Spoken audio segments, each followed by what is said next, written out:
Welcome to the first video of my rambling series on A Song of Ice and Fire, the war game from Cool Mini or Not. My name's Brian, and I'm the person responsible for the content production on Big Top Gaming. I'm very new to the audio and visual experience, or not experience because I've been hearing and seeing for a long time, but creating audio and visual content is very new to me, and I appreciate all the feedback that people have been giving me. It's helped me to tailor this experience to be more palatable and interesting for everyone watching, so I hope you stick with me through it, and I can only continue to learn more from here and just deliver better products with each, or not products, but better projects with each video. So I wanted to start this rambling series because I wanted a platform to talk about things that aren't tactics or list build related or painting or battle report related. And in this video I want to discuss what got me into A Song of Ice and Fire. A lot of my local friends and people I see online talk about what's the deal with this game, why is it good? And I've been wargaming for, I think, close to 10 years now. Not as long as others, but more than most. And I don't think I've ever been immersed in a game as much as I have been with A Song of Ice and Fire. Now, I was not an early adopter of this game.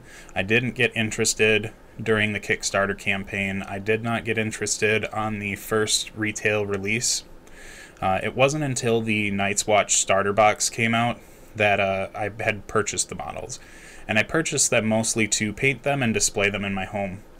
I started enjoying this universe with the HBO series, and from there I ended up getting into reading the books and then picked up all the other little satellite things that came off of that.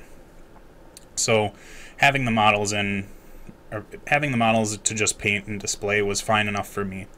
Once I got them in my hands, I had opened the rulebook because I figured that I owed it to the game to understand how it's played. After going through the rules, there were things that just did not seem to jump out at me as much when I had first encountered the game. I had seen the Kickstarter, of course, and I'd been to several conventions where the game was being showcased by Cool Mini or Not, and it just didn't inspire me enough to give it a second look. So after reading through the rulebook, I watched a bunch of battle reports, and from there I just started absorbing all the content I really could on the game. And the things that I like the most about it in terms of that immersive experience really come from the 3 different components that exist in the game. So most war games you play, you've got your rules on your models, and then everything else is just interacting on the table. But with A Song of Ice and Fire, you have the 4x4 or 6x4 battlefield that you're playing on, in addition to a tactics board that you set somewhere where both players can reach. And the tactics board consists of, I think it's 5 or 6 places where you can slam down a particular type of model, and when you put the model on there, they have their own abilities that trigger or don't happen based on what they are, but each one of those zones has a base effect that comes with it. So the models that you put on there are non-combat units, or the game refers to them as NCUs, and these represent the political players of the Game of Thrones universe, or Song of Ice and Fire universe. Think of Littlefinger or Lord Varys in this sense. Tyrion he's got his foot in both areas of the game, the battlefield and the NCU board, but you kind of get the gist of what I'm putting down. So there's the third component of the game that I'm talking about is the tactics deck. So you have a traditional deck of cards. It consists of 14 or 16 cards that are just base tactics that are assigned to each house. So Stark has their own set of cards, Lannisters has their own set, the neutral, and then anyone else who comes out after that's going to have their own set of tactics cards that they can work with. You can enhance that deck by picking your commander to lead your army. The commanders come with 3 extra cards, 2 of each, and those get shuffled into that tactics deck that can get used throughout the game. And the tactics deck plays really interestingly with the NCU board or the tactics board. If you have certain spots controlled, it could enhance the effect of your tactics cards. So it's almost like there's this side game going on with those 2 components that influences the table, and it draws you in really, really deep, because a lot of the war games that I've played in the past, I never really get that feeling like I'm the person who's commanding this army. I always just feel like I'm the one pushing the models around and announcing which spell I'm going to use and throwing the dice or making the measurements. But in this game, I honestly feel like I'm getting the message getting a message to the NCUs, telling them what I need, and then they're providing me with those resources, and then I disperse them to my troops on the table. The tactics thing is just, or the tactics deck portion of it really feels like I'm witnessing the battlefield, and I'm conveying to my troops on the table what they need to do in order to win the battle, so to speak. It's just a really neat component that I hadn't really thought about when I was walking by and seeing all these games. It was something that just, it looked like extra stuff that I didn't really seem to care too much about. I also think Rune Wars came out around this time too, and I just thought the rank and file system was not something that I found any interest in at the time, so it was just like poor timing for me in terms of my interest. But anyway, to circle back, the tactics decks themselves also really immerse you into the houses that you're playing from. The Starks, for example, they in the series and the books, they're more of like and there's some interpretation, so I'm going to cover a huge blanket over these houses because we don't need to get into any like weird meta level discussion. But the Starks are really like honor driven and tactically sound in terms of their combat prowess. So their tactics deck really focuses on maneuvering the battlefield a bit, and some just a little bit of the combat prowess in there. Whereas the Lannisters are really focused on subterfuge with a few combat tricks here and there. Especially the other part of it is like display of wealth, which is hard to conceptualize in the game, but I consider like giving a unit a better armor save, like showing that you can, afford more armor.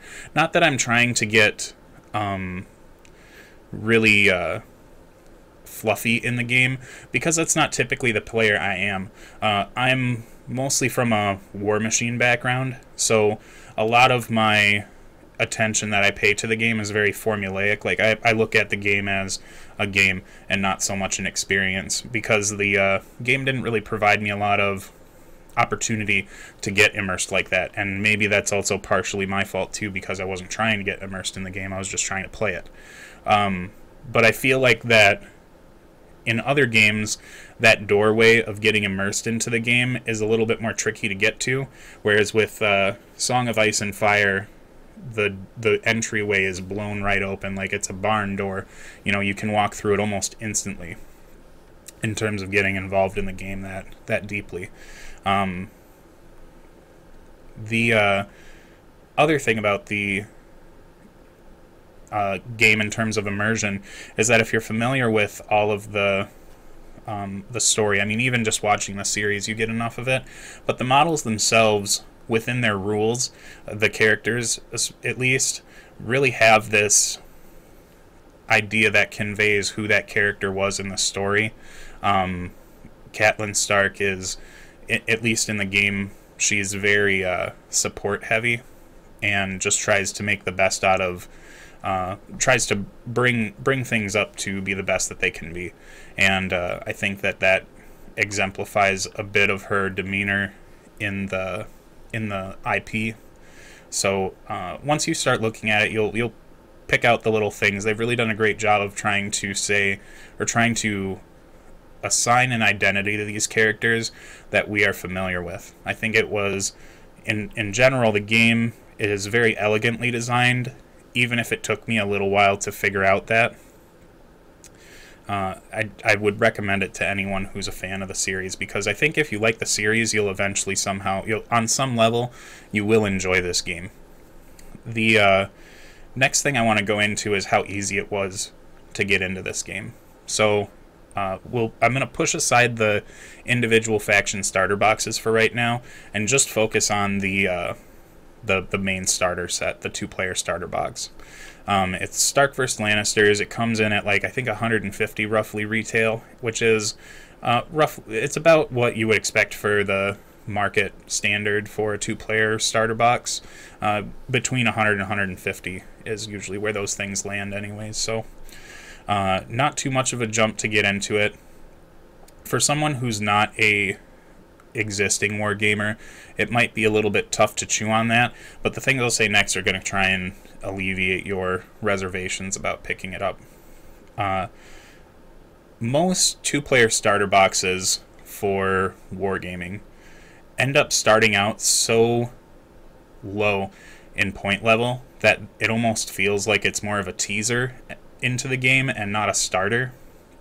So you could be, when you split the half of any other box for most companies, you've got a quarter of the points that you actually need to play the prescribed game size. So Cool Mini or not, I believe in their rules they state that 40 is like the standard. I think there's some wiggle with that. I know a lot of people play 50 or more. Play what you want, really, but I think for event standards, and what I try to do, at least in my local group, is 40 is where we usually sit. The Song of Ice and Fire 2-player starter set has over 40 points in that box for each side. At least I'm fairly certain. I'm not as experienced with the Lannister stuff, so bear with me if I get that wrong. But to have 2 sides with fully flushed out armies that have some variability in them is really great for a new player. Too often, as a new player to a game, you will go into a gaming store on whatever their local night is to play, and you'll wander around and say, I've got my starter box and I would like to play a game with someone. Not all of the people who play war games are really invested in community building, which is fine. You don't need to be a community builder in order to partake in wargaming. It's just another part of it that some people just aren't equipped or really have the desire to do. So it gets difficult for them because these players who might not be interested in it aren't going to want to put in the time to play those games where the point levels are so low they don't feel like they're getting their level of enjoyment out of it. So it sounds cold, but people spend their time the way they want to, and there's no problem with that. But with the Song of Ice and Fire game, you don't have to worry about that awkwardness. You might have to coach some people through some parts of the game, some rules, but that doesn't seem to be as big of an issue. They just get to roll up with their 40-point army and say, this is what I'm playing, and then go from there and focus on more so the experience of the game instead of trying to tell them how things would work if they were playing a full list. Because too many times when you're playing these small point games, do you end up telling your opponent as they're trying to learn how to play, well, don't take too much away from this experience, because as you grow the game, it gets more interesting to play. You don't have to say that with this game. The game's interesting right away because you're playing at the full expected play level that most people are going to be playing at. There's also all the components included in that game.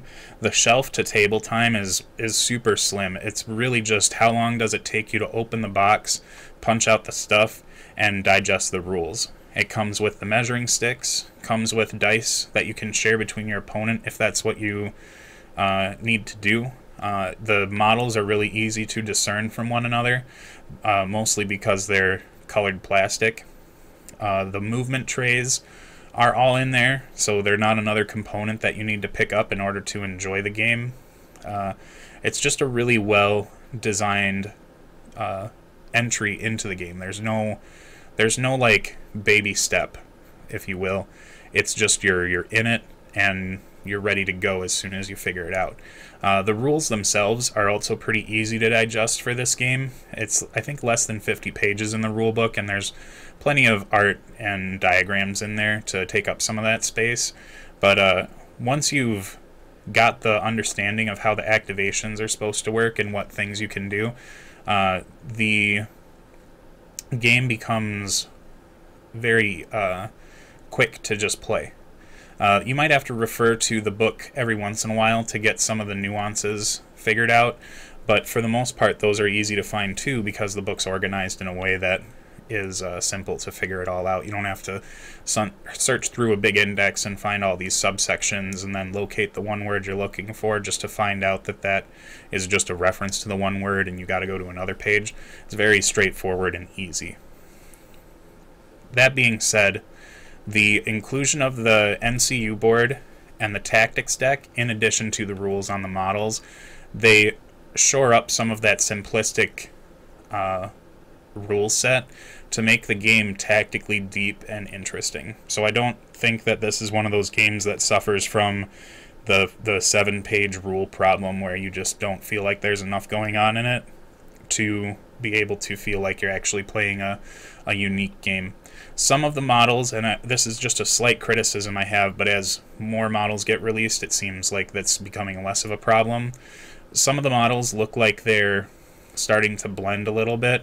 Like, okay, what unit is your sundering unit? Because this is my sundering unit, and stuff, things like that. There aren't a whole lot of keywords in this game, so when you have that, you get a little bit of blending in the units, but there's some things that make them really stand out. Like in the starter box, you've got the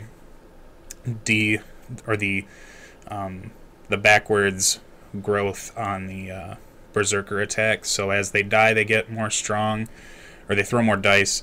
And the Stark Sworn Swords also have the Stark Fury ability, which is very unique. I don't think any other unit has something that quite functions like that. Lannister Supremacy's unique and interesting, but then you look at things that are coming down the pipeline, like the Joffrey and Kingsguard unit. That one looks like it works in a very, very different way from what we've seen from other models, so there's definitely some complexity growth in the game, which I think is going to be really good for the longevity of it, especially when we start getting some of these other starters. On that note, to grow the game is very simple too, because the units seem like they're all priced similarly, anywhere from $25 to $30, and that includes things like cavalry. In comparison to other war games that are out there, this is pretty low price-wise in terms of trying to grow the game. You can easily purchase a whole faction and not even notice it sometimes. The ability to get into new factions in this game too is quite simple. The starter boxes, I think there's been some fluctuation in their prices, but I think they landed at like $75 or something like that. And again, it still gives you a full 40-point army, and I think there is a little bit of wiggle room in those points too. For sure, they give you 2 commanders right now, so you can change the way that works as well. So overall, the game itself is well designed. The need for extra stuff on the side to get the game moving is extremely minimal, and I haven't experienced anything in the game that seems innately broken. I know that there seem to be some discussions out there about models that might be a little over the top on the power curve, but with the releases starting to flush out more, I think that the power gap's gonna shrink on things like that. So I'm looking forward to seeing how it all shakes out, because I don't feel like anything is ridiculously out of the bounds of the game's balance structure. So This rambling series is very new to me, and I don't have anything pre-planned to discuss with it, so I'm just kind of rolling stuff off the cuff here. If you have any suggestions for videos like this or any comments, concerns, you can just pop them in the comments below. Subscribe to my channel if you want to see more of my stuff, and to make sure you see everything that I get that pops out new, you can hit the little bell button that's I think it's just underneath the video on the right side, and that'll make sure that when I post something new that YouTube lets you know that it's coming out. I also have the Big Top Gaming Facebook page, and I post a bunch of random weird stuff there, mostly memes and just thoughts and painting progress. Right now I am trying to get my 2 lists painted for Adepticon, so it's been a lot of that. But go over there, give us a like if you want to try and interact with us in any way. Otherwise, I hope you enjoyed this video, and like everything else that I've done, I hope to improve on them and make them a little less, or a little bit more fluid than this one might be. I'm just kind of feeling out the waters on this kind of stuff, because it's nothing that I've ever really done before. Otherwise, I'll see you in the next video.